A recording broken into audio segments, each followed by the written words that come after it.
Right, so more Labour councillors have quit the Labour Party ahead of upcoming local elections again, to a familiar story. It's disgust at the party leadership, Starmer especially, over the matter of Gaza too, with the party still resolutely backing Israel as it does, despite the genocide that nation is actively engaged in. A party on course for such a large majority at the general election that they appear drunk on the prospect of certain victory. But beneath all of that, there's a lot of unrest. At local level especially, we've seen the other week just 20 Labour councillors all quit en masse in Lancashire, and the latest resignations here are none too far away from that area either. And although in this case we're talking about a modest couple of councillors only, we're in Merseyside here, supposedly Labour's strongest heartland in the country, yet one that has been abused significantly under Starmer at local and city level particularly when it comes to Liverpool. But we're not in Liverpool here, we're in Sefton. Two stellar socialist candidates can't stomach being part of the party that represents them anymore, doesn't seem to represent them anymore. One of whom ran to be a former parliamentary candidate at that. Shows the underlying discontent that is supposedly the foundations of the Labour Party, and should bring into question their ability to campaign and lead as more and more of their own people desert them. Right, so two Sefton councillors have quit Labour, and like the 20 in Lancashire that quit the other week, this is a council facing upcoming elections this year in May, and I firmly believe they won't be the last either.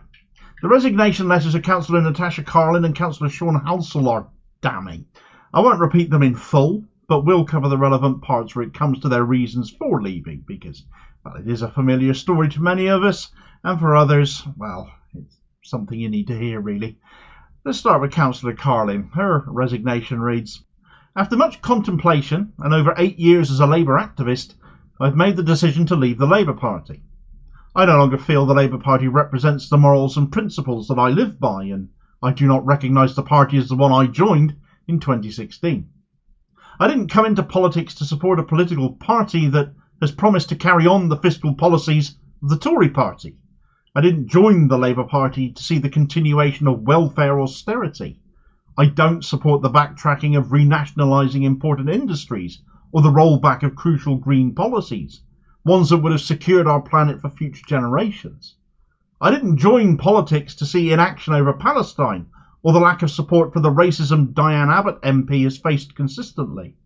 I didn't enter politics to support dehumanising policies directed towards refugees and asylum seekers, ones that have stoked hate and division in our communities." I'm sure a great many of us can relate to that strongly worded statement. Where have the morals and principles of the Labour Party gone? Bought and paid for, it would seem.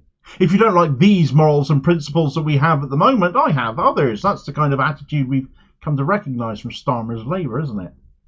She's also identified a swathe of areas where Starmer's Labour now ape the Tories instead of representing something different, as if simply not being the Tory party is enough to give them the win, even if the policies never change. But as I've warned before in many a video, people didn't join Labour to be Tories. They joined Labour to be the polar opposite of that. So how the hell does that party consistently seem to end up led by people who actually belong in the other one? Welfare austerity to come via the Chancellor-in-Waiting Rachel Reeves, whose tougher than the Tories on benefits mantra from 2016 has never been forgotten and never will be, and now face mandatory work placements, and where dignity and respect were promised, now more demonisation is what lies in wait instead, especially towards the long-term sick and disabled. On renationalisation again, anyone who backed Starmer on his promise to renationalise was caught up in a lie, as he refuses to renationalise anything now. In fact, more of it lies in wait for us in the NHS, as Wes Streeting is hell-bent on bringing in more private health provision, which is just more wasted money when so much of what gets put in a privatised service will be siphoned off by shareholders, as we've seen happen in other industries for decades, along with a total lack of investment. In fact, we shouldn't even call them services anymore, because they're no longer being provided for our benefit. They're being run as businesses for the benefit of shareholders. Nowhere has that been more obvious than in water, for example, where all of our watercourses are now full of shit, need immediate remedial action to bring up to date, costing billions. None of it will happen unless we take it back into public control, unless the government takes it back under their control. And you only need to look at Thames Water to know that, or multiple different railway franchises to take on another industry, always having to be renationalised to be fixed, only to then be sold right back to private companies to screw up once again. It's time this Thatcherite obsession with selling public assets off ended.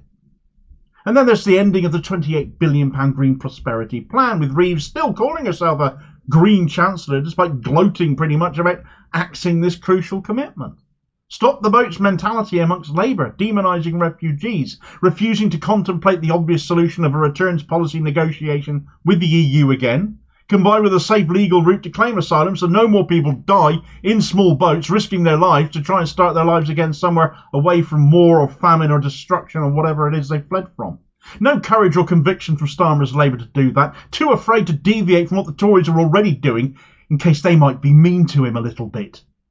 But then, of course, there is the Labour racism, the hierarchy of racism, where those on the receiving end, like Diane Abbott, the example given by Councillor Carlin, get punished with eternal suspension so they can't stand for the party over the wrong copy of a letter being sent to a newspaper. She, who has received more abuse than any other MP, being on the receiving end of anti-black racism, appearing to be of a lesser concern than if she were getting anti-Semitic abuse instead. I dare say Councillor Carlin could have gone on and named many other examples. Was it any surprise so many people are deserting Labour, including those representing the party? Ordinary member levels, when so many councillors, as I've been doing video content on for months, just can't stomach staying any longer. They went to the trouble of being elected. They campaigned on doorsteps. They spent numerous hours not only trying to get elected, but all the hours they spent working for their communities since. And they wanted to do that so they could say they stood for something. They wanted to be part of making the change. And Labour now, well, it clearly is not the vehicle for that anymore. Councillor Houl's resignation was no less damning either. Again, I'll only cover the relevant bit. He said, "After much contemplation and a decade of serving Labour, I have made the decision to leave the party. Politics was never something I saw myself involved in. As many people from working class backgrounds, it simply seemed like a space not for people like me. After first being elected in 2019 on a platform of genuinely transformative policies that would have given people the economic security so gravely needed, the Labour Party of 2024 feels a world away from the hope and genuine change that inspired me to campaign for the party. The positions of the National Party now are so far away from those inspirational policies of 2017 and 2019 that got me involved in politics. I did not come into politics to support the two-child benefit cap. I didn't enter politics to threaten disabled people into exploitative work. I didn't come to this political party to fight to protect the status quo of working class people being punished for the mistakes of the richest in society." Again, Houl draws attention to other benefit-related issues facing the likes of the disabled, as I mentioned previously, and parents too under a future Labour government, and makes particular emphasis of the fact these are things happening now under the Tories that Labour have no desire, no will, no spine to change. And it really does beg the question as to why anyone would vote Labour. Because literally changing the faces, but not how anything is run, is such an utterly pointless motivation to vote for them.